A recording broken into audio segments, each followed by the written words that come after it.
Sur les impacts environnementaux de l'économie collaborative, on a un premier problème, c'est qu'on a très peu de chiffres. L'économie collaborative, grosso modo en France, fait 5-6 ans qu'on en parle. Quand on veut faire des recherches académiques sur le sujet, il est nécessaire d'avoir du recul et des travaux académiques qui permettent de mettre des chercheurs sur le sujet et de dire voilà, on va aller interroger la base de données de tel opérateur, de telle start-up, et encore faut-il qu'il y ait un effet suffisamment important, un nombre d'usagers suffisamment grand pour qu'on puisse avoir un retour en termes de chiffres assez utile et exploitable, ce qui est le cas sur des grandes plateformes plutôt monopolistiques, mais sur les plus petites, c'est un peu plus compliqué. Quand on a travaillé sur le sujet avec Damien Demailly de l'IDRI à Sciences Po, quand on a fait cette étude sur les impacts environnementaux d'économie collaborative, c'est un premier constat de se dire qu'il peut y avoir des effets positifs, mais aussi des impacts négatifs. Et c'est là qu'on a parlé d'effet rebond, parce que si l'économie collaborative me permet de faire des économies, ça me permet aussi de dépenser plus, et donc peut-être de partir plus souvent en voyage, de dépenser plus de carbone, de me débrouiller différemment. Et donc on avait surtout évoqué de manière théorique, assez académique, ces risques et ces enjeux. Aujourd'hui, Damien Demailly est parti faire d'autres études avec des chercheurs, plus de recul, justement pour exploiter un peu plus posément ces chiffres, et je pense qu'il aura ses résultats en fin 2016-2017, donc ça sera une affaire à suivre. Ce qui est intéressant, c'est qu'aujourd'hui, depuis 2 ans, j'ai envie de dire, on commence à pouvoir exploiter les bases de données d'une plateforme comme Blablacar ou d'autres plateformes qui permettent justement de dire, on a une masse de chiffres, aidez-nous à quantifier l'impact carbone, ce que Blablacar mettait en avant pendant un temps, mais qu'ils ont arrêté de mettre en avant, et qu'on puisse voir dans les pratiques des usagers, s'il y en a qui sont vraiment opportunistes à se dire c'est un effet portefeuille qui fait que je vais faire des économies, gagner du pouvoir d'achat et pouvoir m'offrir plus de choses, ou est-ce que c'est une approche par nécessité, où là on a une approche plus économe et de fait on va avoir des comportements plus écologiques en pratique. Donc il y a débat. Je pense que c'est plutôt par type de secteur qu'on peut se dire il y a des impacts positifs. Si je prends tout le domaine de l'alimentaire, par exemple, je suis persuadée qu'en relocalisant l'alimentation par des plateformes, alors historiquement les associations de maintien de l'agriculture paysanne, les AMAP, ensuite la ruche qui dit oui, maintenant d'autres systèmes comme Open Food System qui se développent permettent de remettre les usagers en relation plus facilement à l'échelle d'un territoire. Tout ce qui va dans le sens d'une relocalisation de l'économie pour moi est plus écologique. Après, si on pouvait parler avec l'ADEME, il y a 4 ans de ça, avait publié une étude justement en disant attention, tout ce qui est local n'est pas forcément moins polluant que des choses qui viennent de loin. Donc là encore, quand on prend juste le critère bilan carbone, on peut se dire il y a débat.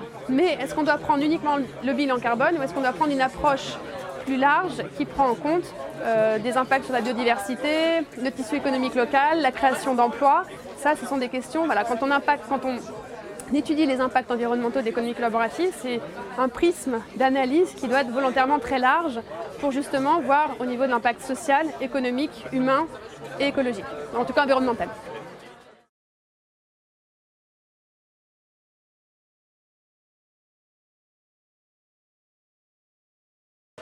Quand j'ai commencé à m'intéresser à l'économie collaborative, c'était justement pour des raisons écologiques.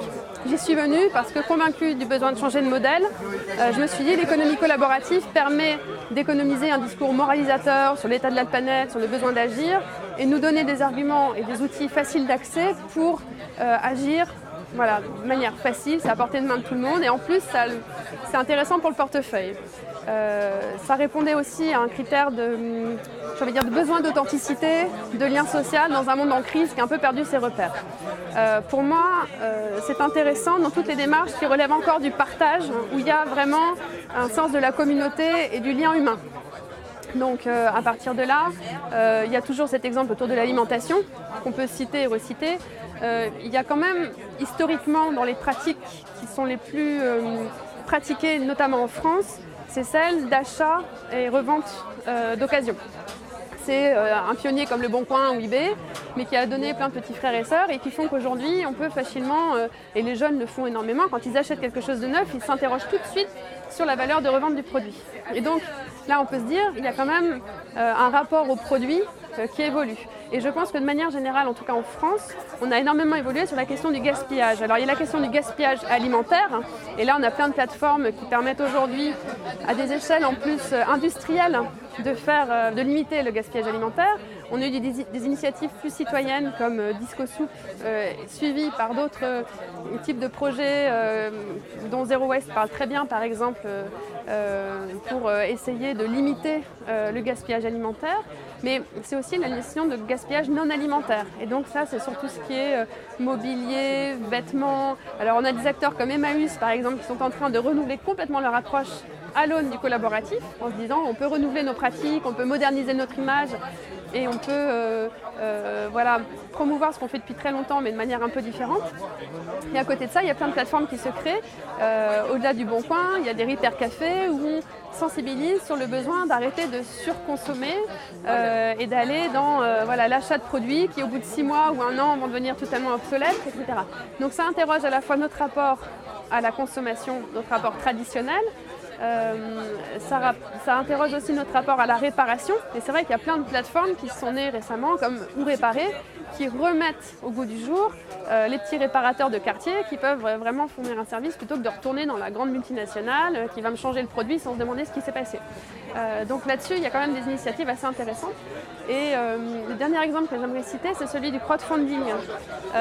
Mine de rien, cette forme de financement entre pairs permet aussi de réallouer les richesses de manière locale. Et ça, c'est quelque chose aussi très important.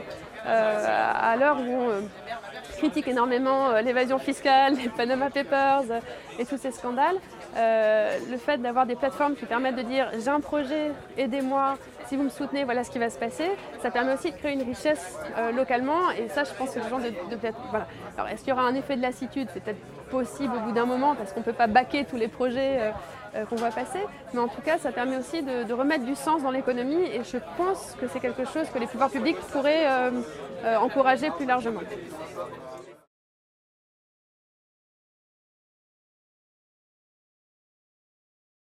L'économie du partage appliquée à l'échelle industrielle, c'est ce qui va être l'économie de la fonctionnalité et aussi plus largement à notre niveau l'économie circulaire.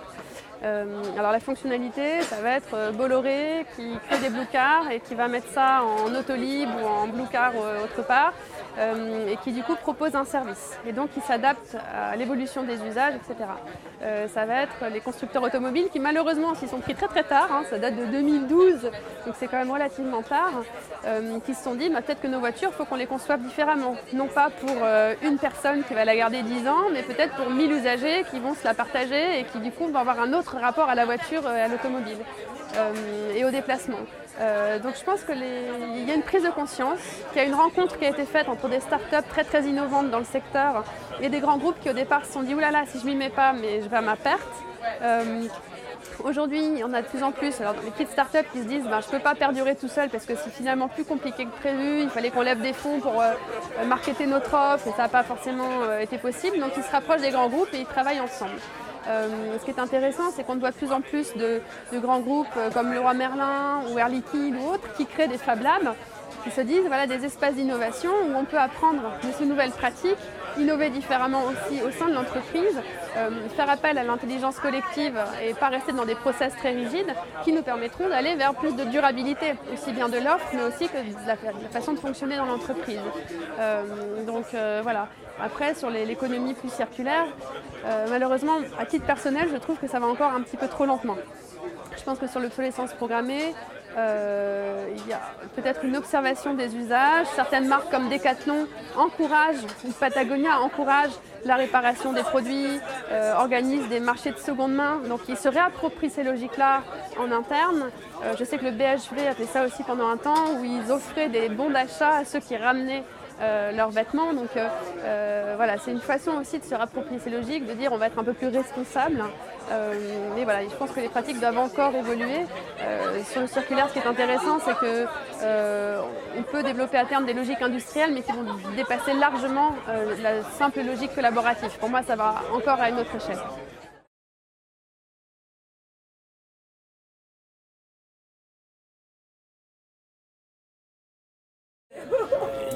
C'est quelque chose vers lequel on pourrait tendre, que d'avoir une économie de service plus que d'une économie de propriété. Après, ça nécessite de réinventer tous les modèles. Donc on ne va plus vendre quelque chose, on va vendre un usage. Donc il faut marketer la chose différemment. Dans ceux qui ont beaucoup agi justement pour lutter contre l'obsolescence programmée, on peut citer l'exemple de Malongo qui a créé cette machine à café, qui a mis 7 ans pour la produire uniquement avec des fournisseurs français. Les pièces sont clipsables et non pas avec des vis qui viennent de Chine. Enfin, il a vraiment fait attention, ce qui fait qu'on achète sa machine beaucoup plus cher. Je crois que c'est 150 € environ contre une trentaine d'euros pour une machine lambda qui est premier prix dans le commerce. Ce sont des initiatives qui méritent d'être soulignées et qui permettent justement de se dire voilà. Et après, on a des jeunes qui innovent vraiment. Il y a des designers assez fabuleux qui ont vraiment baigné dans ces valeurs de récup, de lutte contre l'obsolescence programmée. Et je pense à ceux qui ont créé par exemple l'increvable. L'increvable, c'est une machine à laver vendue en kit. C'est comme si on allait dans un grand groupe là, qui nous vend plein de trucs bien mobilier en kit. Et on crée sa propre machine, on sait exactement comment elle est faite.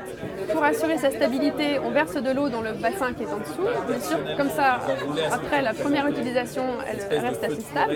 Et en cas de pépin, il y a tout un tutoriel qui permet de... Voilà. Donc ils ont développé le concept à leur sortie d'école de design et là, ils sont en train d'essayer de lever des fonds pour le rendre possible. Ce qui est assez sexy de se dire, finalement, ma machine, je peux l'acheter dans un carton, je peux la monter, je saurai comment la réparer. Et je crois que c'est une demande qu'on peut avoir quand on voit par rapport à tous nos outils numériques qui sont multipliés ces dernières années, que finalement, on est bien impuissant quand il y a un problème, aussi bien logiciel que mécanique. C'est ce qui s'est passé sur certaines machines à laver de la même manière. Une marque comme Miele, je les cite parce que historiquement ils font beaucoup d'efforts, ou une marque comme Dyson font très attention à la durabilité de leurs produits, à la garantie qui est proposée, etc. Une autre marque qui s'est créée récemment et qui commence à quand même pas mal faire parler d'elle sur les téléphones, c'est Fairphone. Fairphone propose justement ce téléphone en kit qui permet à chacun aussi de moduler comme il le souhaite. Ça tend à être équitable, c'est en tout cas leur vocation, ça n'est pas tout à fait, mais ils sont en train d'y arriver quand même. C'est mieux que le reste.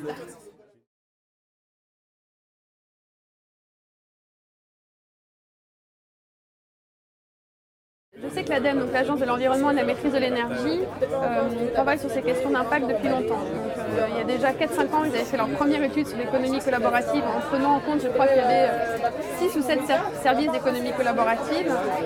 Depuis, je crois qu'ils en ont intégré une petite vingtaine et ils ont détaillé, affiné leur approche. Et ce qui est bien, c'est que par rapport au premier temps, en tout cas en France, on a une multiplicité d'études qui sont multipliées. Richard a fait pas mal de travail aussi avec la Fondation Internet Nouvelle Génération. Il y a des travaux qui sont faits aussi bien avec la MAIF qu'avec des centres de recherche. On travaille aussi sur les liens avec les coopératives. Donc voilà. Ce qui se passe, c'est qu'on a un débat médiatique très important qui focalise sur l'ubérisation, la précarisation du travail, ce qui cache de temps en temps aussi tout ce qui se passe d'assez beau et formidable et de vraiment innovant en termes de logique sociale et environnementale. Et à mon avis, moi, l'avenir de l'économie collaborative sera vraiment dans l'entrepreneuriat social, par exemple, parce que le collaboratif est un outil, tout dépend des valeurs qu'on met derrière.